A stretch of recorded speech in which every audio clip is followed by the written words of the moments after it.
today, but if you have any questions, the panelists will be available in the back of the room to take any extra questions after the panel. So with that being said, let's jump right into it. So hello everyone, my name is Anthony Frazier, I'm the CEO of ABF Creative, and we're all about building communities using audio storytelling. And so it's a unique opportunity to get to talk to these individuals who have been storytelling through building communities, which we just heard, Pronghorn and also Render ATL. So let's just jump right into it. Aaron, you built Pronghorn and you've been doing some incredible work to shake up things in the spirits industry. Can you walk us through how you're using creative innovation to build new spirit startups and entrepreneurs? Yeah, so I think one of the biggest ways to use creative to promote your brands and to kind of get behind building your products is through the storytelling and the narrative. So as you saw, we just produced our first docuseries. That's going to be episode 1, where we're talking about just the trials and tribulations that these Black spirits founders are going through. So that's specifically about Harvey Williams and his brand Delta Dirt in Arkansas. So you can just imagine the discrimination, the things, the levels of entities that he had to go through to actually push through. And so that story, I think, is going to create an emotional connection and also drive like the brand credentials, the background, how he kind of gets to where he is. And so I think that's just imperative, just when you're selling a product and when you're trying to push through a total narrative like Pronghorn. And so our narrative is that we really want to change the perception of the Black community in the spirits industry. We want founders to feel like they can create and build their own brands from scratch, and we're here to kind of supercharge that effort and bring them to the forefront. So I think it's a lot you have to do, and then when you think about merging, creative and technology, I mean, if you look at what Justin is doing, we're working with like a platform called Event Noir, and they're basically cultivating all the different venues, promoters, all the different events that are happening across the Black community, and they're basically giving us one solid place and platform to go to be able to get the information quickly, to create data for the brands and the products. And so I think it's just super important to, integrate creative, but also from a tech space to make sure that that's at the forefront. Yeah, thank you. And Justin, you've kind of built, I've been in the tech industry most of my professional career. And so what you've kind of built with Render ATL is amazing. But is it a tech conference? Is it a Black tech conference? Let people know what Render ATL really is all about. I always enjoy getting that question because I tell people just because I am a Black man building a tech conference, it isn't a Black tech conference. We are a continuing education conference for technology professionals.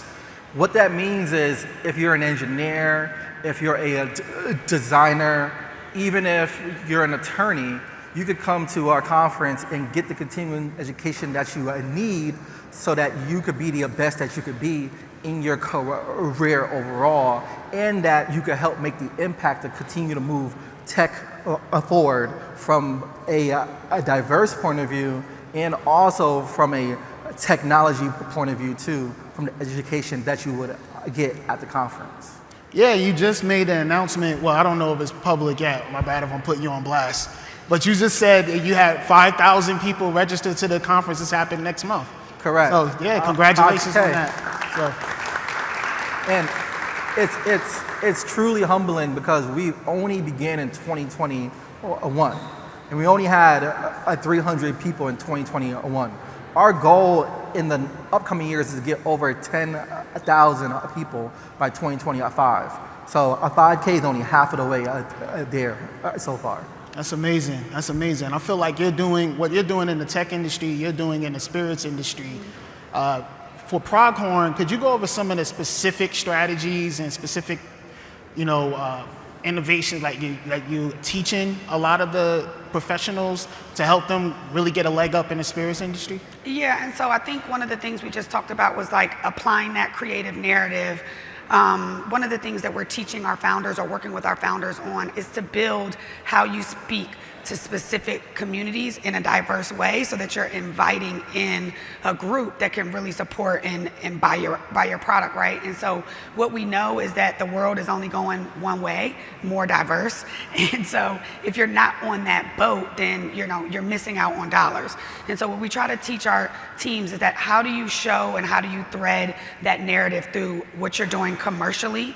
So, speaking in a custom way to the accounts that you're selling to, why is this brand important to this area, to this market, to this zip code, to this group, to their kind of DNA of their consumer. I also feel like, our brands need everything from marketing strategy to P&Ls. So, I mean, it's basically us trying to go to each independent product that we're working with or invested in and try to customize their exact needs. So, making sure that we're not kind of honing in on marketing, but yet their supply isn't right. And so it's a various level of ways that we kind of strategize around each brand, but really just making sure that their story is coming to the forefront across all of the ecosystem and pillars, if that makes sense. Amazing. It makes a lot of sense. And Justin, listen, you're talking about 5,000 people. There's a lot of creators in the audience who are trying to build their own community. Yeah. How do you get from 0 to 5,000? What are the tips that you can give to creators and entrepreneurs, influencers in the audience on bringing people together, galvanizing people, and create a community like that? I think the biggest thing is like what Nike advocates is just to go do it, where you got to go out into the local ecosystem and go and meet people where they are at. If you want to build the best shoe club, well, you should probably go join a shoe ecosystem builders and say, hey, I'm trying to build this thing over here. I would love for you to join. And treat everybody with kindness too. I think a lot of people end up getting too big-headed, and then nobody wants to come and join the thing that they're attempting to build. Every customer is just as important at all times. They're the one that's going to help you grow your company beyond your wildest imaginations. But also, make sure you create a good team. Everything can die and live with you, meaning you are only one individual. Everything that I do at the conference, I attribute it to my team. I was able to build a smart team, and the team get things done while I'm up here hanging out. I know that the team is at home doing what they have to do to continue to move the company forward. So hire people that are smarter than you and that are more creative than you to help you achieve the goal. Because if you're the smartest person on the team, then you're in the wrong room then. You always want to hire people that are better than you at all times. That's true. Do you have any tips about team building? I feel like with your experience in the industry. It's funny because one of the things that Justin said that kind of hit home is that when you're working with all of these founders, many founders are stuck on one idea. And the thing is that this industry is moving so quickly and evolving so quickly, and the consumer's needs are changing. So I think you have to be super nimble. And Justin also talked about scalability. Yes, I think one of the things that we're working on at Pronghorn is to basically create a pipeline where we're driving 1,800 Black executives into the spirits industry. And what that is going to bring to the spirits industry is a different perspective. So how do you speak to a certain consumer? How do you engage a certain consumer? And what are the wants and needs of that consumer, and making sure that the products are meeting that, if that makes sense? So I think what we have to do is, as we hire talent, we have to make sure that we're employing them into a space where they're also creating a ripple effect. So when we get talent and executives into those big suppliers, we want them now to go out and hire Black-owned agencies. So we want them now to go and hire additional Black talent that we may not have in our pipeline. So what does that look like? I think it just looks like us always being abreast of like who's in our ecosystem, who's working, what's the training that needs to be applied, and just running and gunning, And how do you speak to, diverse audiences in general? Like in your experience as a marketer, you're teaching all of these executives how to be great business people, but when it comes to marketing, how do we actually reach our community, you know? You want to take that first? I think the biggest thing is to be authentic, where people can quickly and easily see that you aren't speaking your truth, that a way that your product appears in the copy or in the visuals isn't really a true representation of. So people shouldn't use AI to. You could use AI, but Okay. you just can't copy and paste. It's almost like use AI to help you get creative inspiration. Right. You know, but you just can't say, okay, great, I'm just gonna now push it out. Use that as a boilerplate to help you get going. But it all goes back to meeting people where they are at. Meet them where they're at. If you know that your audience hangs out at the airport, go to the airport and go speak to your audience. Just don't think that if you build it, they will come. Yeah. I think it's a couple of things, and I know Justin hit on this as well, is collaborations. And so maybe if you're an up and coming brand, you collaborate on someone that already has credibility, authenticity, and equity in the space or with the consumer that you're looking to Right. kind of invite into your product world. Also, I just think that it's half instinct and it's half data. And so one of the things that we do at Pronghorn is we provide a ton of data that's super expensive that you probably can't get as a smaller brand. And if you do get it, it takes a lot of time and money. And so we're showing you insights on where the consumers are, how much they're spending, what's the age group. Like, it's almost like a science where you have to make sure that you know the data, but the instinct comes from just being an organic and authentic product that's coming to the forefront. Yeah. I mean, you speak on something that's crucial, data. Data, You know? yeah.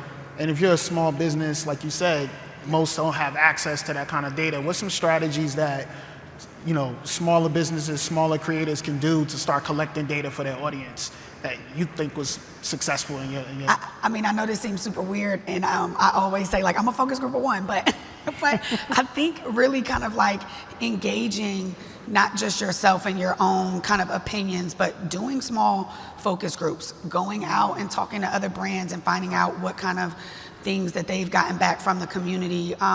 Really, it's a lot of research. It's a lot of things that you have to build, and you have to kind of like pull the pieces together if you're a new brand and a new product. Right. And then obviously you could pull Nielsen data, or you know, pay for some bigger companies to provide you that data. And I think that comes a little bit later in your brand cycle. But to Justin's point, I think, do you take an isolated group and you create a case study around that group? You figure out how to best sell to them. Right. Once that's successful, you bridge out to a bigger group and get more scalable. When you think about, he said 5,000 people are coming to the tech platform this year, and then next year he wants 10,000. In order to double that, you have to have such broad reach. Well, one, you have to impress the people that come, right? So you have to have velocity. You have to make sure that those people are going to come back, and then they're going to tell their friends about it. Right. And what we've learned in marketing is that word of mouth is probably the most estimated marketing platform there is. And it's just like, you need to create this group of people that are your advocates. And when you think about spirits, right? There are so many different levels. You have the mixologist, you have the bartender, you have the cocktail waitress, you have the actual owner of that venue, then you have the distributor, the sales rep. You have so many people that you could tap into and really kind of like teach them about your brand, get them on your side, build advocacy, and then have them kind of Right. go out and spread the word. And so, Right. I mean, it's a lot there, but yeah. I just wanted to say, like, Yeah. when it comes to data, I tell people all the time, I am a data whore. I absolutely love data. If you come to the conference, when you get your ticket, we ask you 38 questions. To complete your ticket and to get into the conference, I ask you about your background, I ask you about your income, I ask you about if you have a college education or not. And the reason why is because we're taking that, and then I'm able to then ask AI, okay, based upon all of this data that we have, tell me what is my ideal customer profile. And then by knowing my ideal customer profile, we're able to impact our marketing and able to impact how we get the word out and how we make the customer happy at the end of the day, so that we are talking very clearly and very concisely to our target audience. Amazing, amazing. Thank you so much for our panelists. Thank you so much for you guys for paying attention.